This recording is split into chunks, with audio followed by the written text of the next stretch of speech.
Thank you. So, unfortunately, these clinics are so short. I'd like to talk about so much more, but there's not a lot of time, and I kind of want to move forward. These are some basic ideas for you to start to apply Maracatu to the drum set.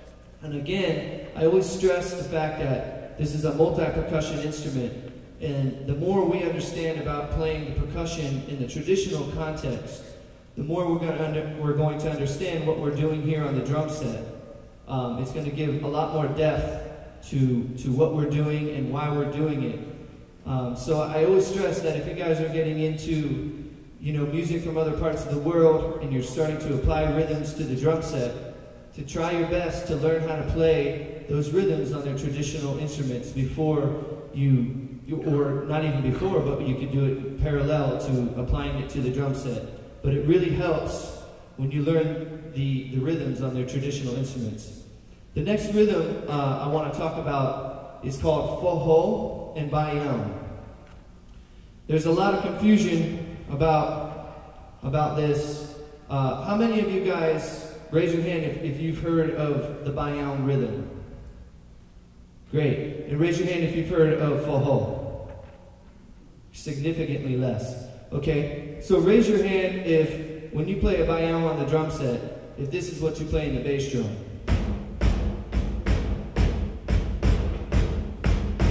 Raise your hand if this is what you play on the bass drum.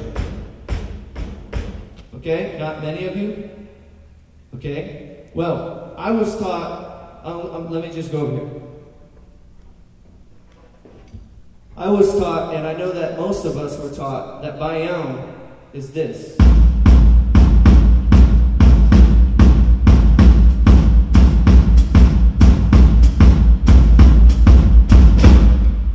Well, if you go to Recife or Pernambuco, where Baião comes from, and you play that rhythm, they're going to start thinking that you're playing a coco, which is a completely different style of music.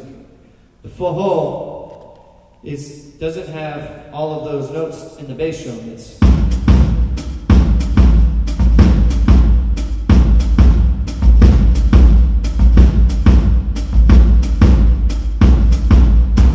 hear the difference? It's a huge difference when you add that third bass drum pattern in here.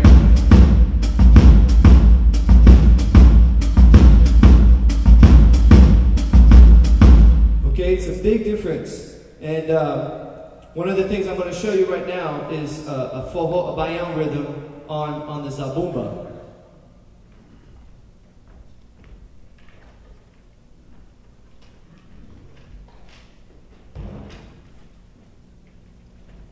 So this is another example of learning the instrument on the traditional, learning the rhythm on the traditional instrument before applying it to the drum set, and realizing the difference and the subtleties in these rhythms. So if I were to play,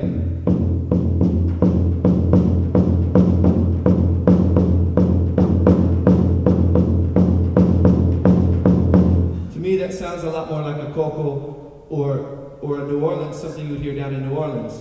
But if I all of a sudden start going,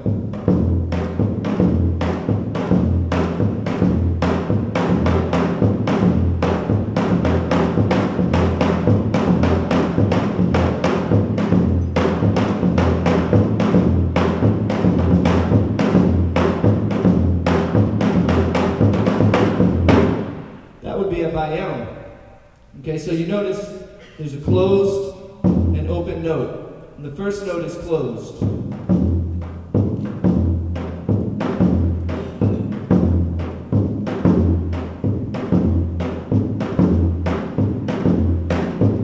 In my left hand, this is what they call bacalhau. This is usually like a small stick, and you play on the bottom half of the drum, which is high pitched. And it's important for us to remember that because we're going to use this on the drum set too. So this is the basic Baião rhythm.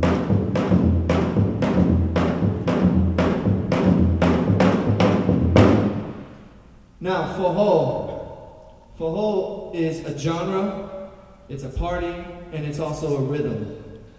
The forró is a genre. Underneath this genre exists Baião, xote, chachado, arrasta-pé. And this is very important for us to understand, is that Forró is the genre, but Forró is also known as the rhythm, okay? And it's different from Baião in that the open note is the first note that we play. So this is Forró. Now I'm going to switch to a Baião.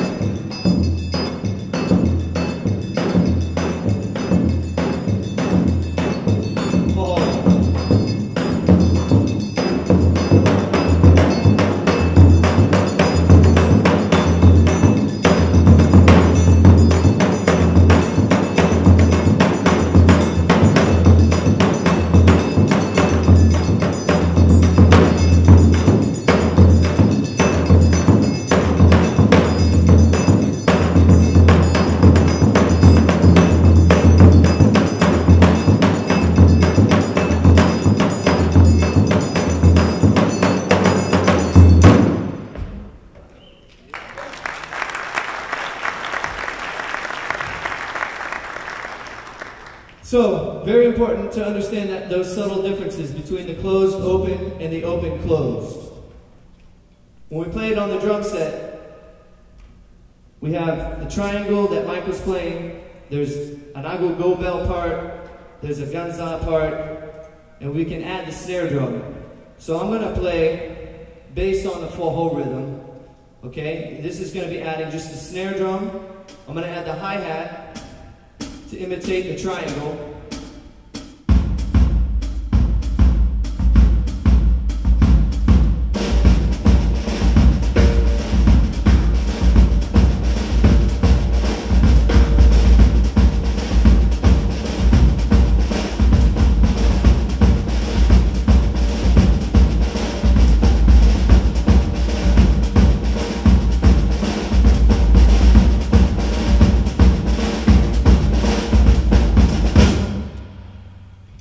So that's a really basic way that we can add Forró. Now, we've got that left hand, that bacalhau that I talked about in the zabumba. We can start adding this to the snare drum. I like to use it as a cross stick.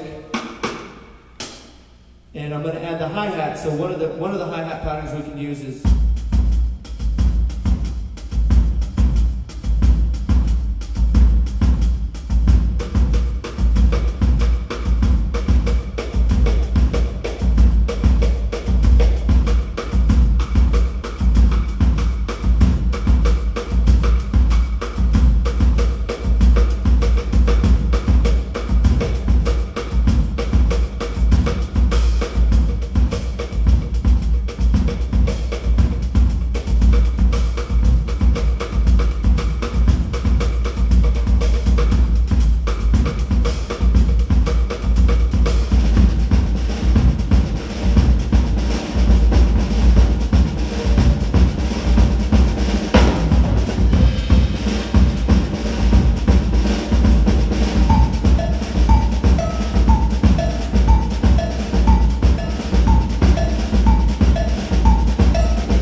So basically, what we're doing is keeping that bass drum,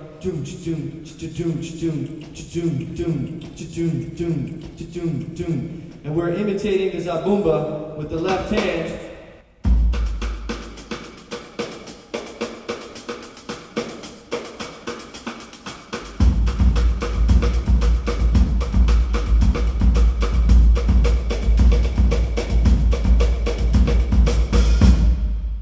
Experiment with different hi-hat patterns.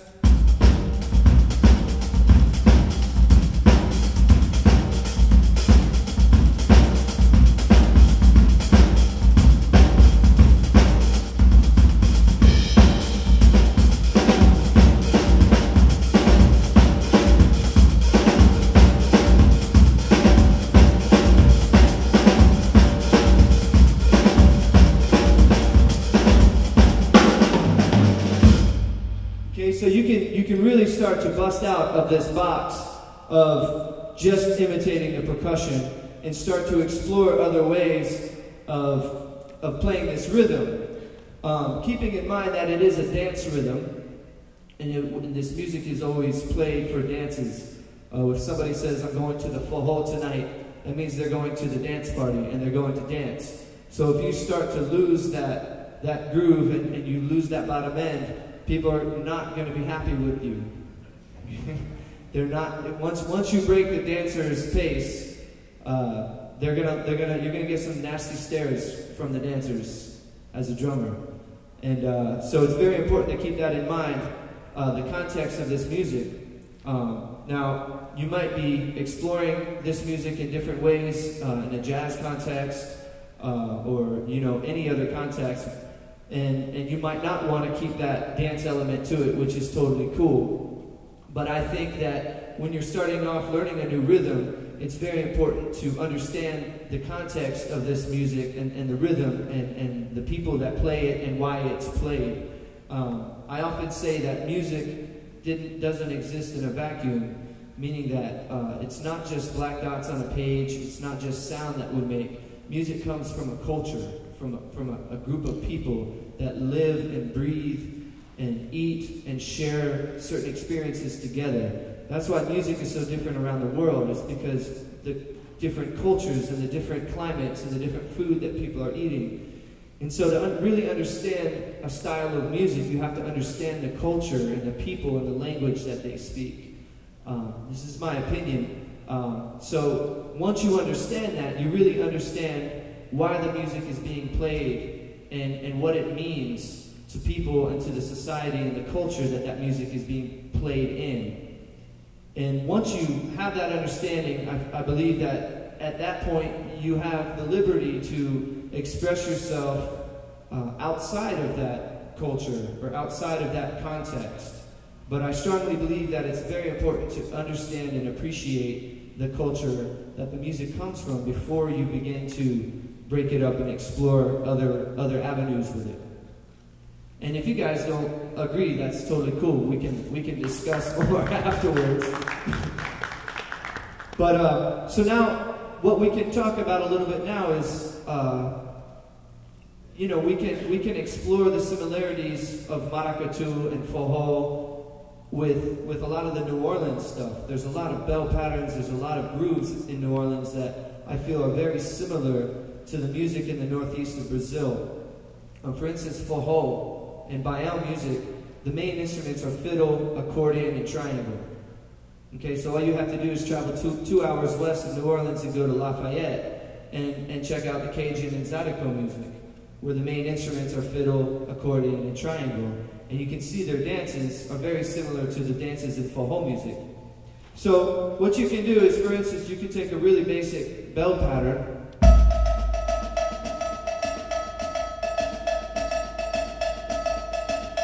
You can play a Forró underneath this.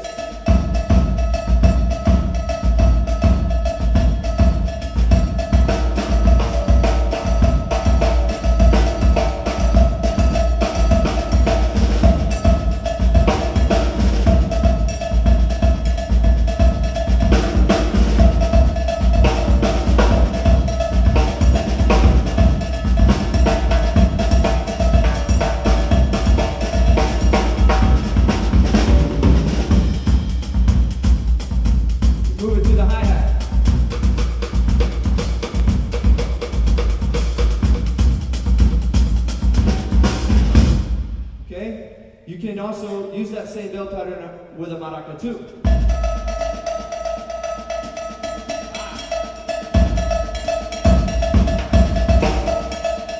Let's change the bell pattern on that one.